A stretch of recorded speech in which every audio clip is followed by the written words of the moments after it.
3 раза я поймал одного и того же человека, пытавшегося обокрасть меня. В первые 2 раза я простил и отпустил его, но когда я поймал его в 3-й раз, в попытке украсть еду, я пригрозил ему, что отведу к пророку, саллаллаху алейхи вассалям. Мужчина запаниковал. Когда я сказал ему, что отведу к пророку, саллаллаху алейхи вассалям, он стал умолять меня: «Пожалуйста, только не веди меня и не говори посланнику Аллаха, саллаллаху алейхи вассалям. А я научу тебя нескольким словам, и Аллах защитит тебя от всего. Аллах защитит тебя ночью». И тогда он сказал: «Укладываясь спать, прочитай аятуль курси». Абу Хурайра продолжает: «Когда я пришел к пророку, саллаллаху алейхи вассалям, я рассказал ему об этом случае. Тогда он спросил меня: знаешь, кто это был? Кто это был? Это был шайтан». Он сказал: «Это был шайтан. Он сказал тебе правду, несмотря на то, что он лжец. Аятуль курси действительно убережет тебя от него». В другом хадисе, переданном Абу Хурайрой и тоже приведенном в Сахих аль-Бухари, пророк, саллаллаху алейхи вассалям, сказал: «Каждую ночь шайтан завязывает 3 узла на вашем затылке, и над каждым узлом он наговаривает и произносит следующие слова: лежи и спи. Впереди еще долгая ночь. Спи». Я смотрю, у некоторых из вас уже завязались узлы. Лежи и спи. Впереди еще долгая ночь. Пророк, саллаллаху алейхи вассалям, сказал: как только кто-то просыпается и поминает Аллаха, и этим самым развязывает 1 узел, после он поднимается и совершает омовение, и развязывает 2-й узел, затем он встает, совершает молитву и развязывает следующий узел. Пророк, саллаллаху алейхи вассалям, говорит: он просыпается полон сил и начинает свой день с позитивной ноты, в хорошем настроении, с добрым сердцем. Если же он проспал, то он встает унылым и ленивым, испытывая тяжесть весь день.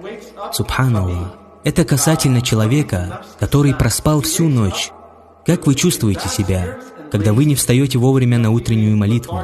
Представьте себе, насколько лучше вы чувствовали бы себя, если бы вы еще и выстояли ночную молитву. Есть еще 2 предания о шайтане. Пророк, саллаллаху алейхи вассалям, как приведено в Сахих аль-Бухари, говорит: когда наступает ночь, на закате солнца, зовите своих детей в дом, поскольку шайтаны начинают орудовать в этот промежуток времени.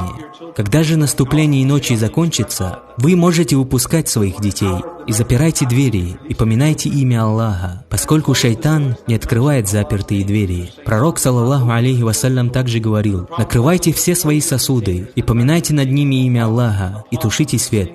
Этот хадис тоже приводится в Аль-Бухари. В другом предании, тоже от Джабира, да будет доволен им Аллах, упомянутом сборнике Сахих Муслим, пророк, саллаллаху алейхи вассалям, сказал: когда человек входит в свой дом и поминает имя Аллаха, свят он велик, при входе в дом, а также перед приемом пищи, то шайтан говорит, обращаясь к себе: сегодня ты остался без места для ночлега и без еды. Пророк, саллаллаху алейхи вассалям, говорил, что если вы не упомянете имя Аллаха при входе в дом или же перед приемом пищи, то шайтан говорит себе: ты нашел себе ночлег и пропитание. Вы еще только заходите в дом и готовитесь принять пищу, а он уже строит вам козни на ночь. Есть много примеров в хадисах, субханаллах. Абу Хурайра говорит в хадисе, упомянутом в Сахих Муслим, что пророк, саллаллаху алейхи вассалям, сказал: когда вы просыпаетесь и совершаете омовение, промойте тщательно свой нос 3 раза, поскольку шайтан проводит ночь в вашем носу. Это в достоверном хадисе из сборника Сахих Муслим. Я приведу еще один пример. Вы обращали внимание, как раздражительны мы бываем ночью?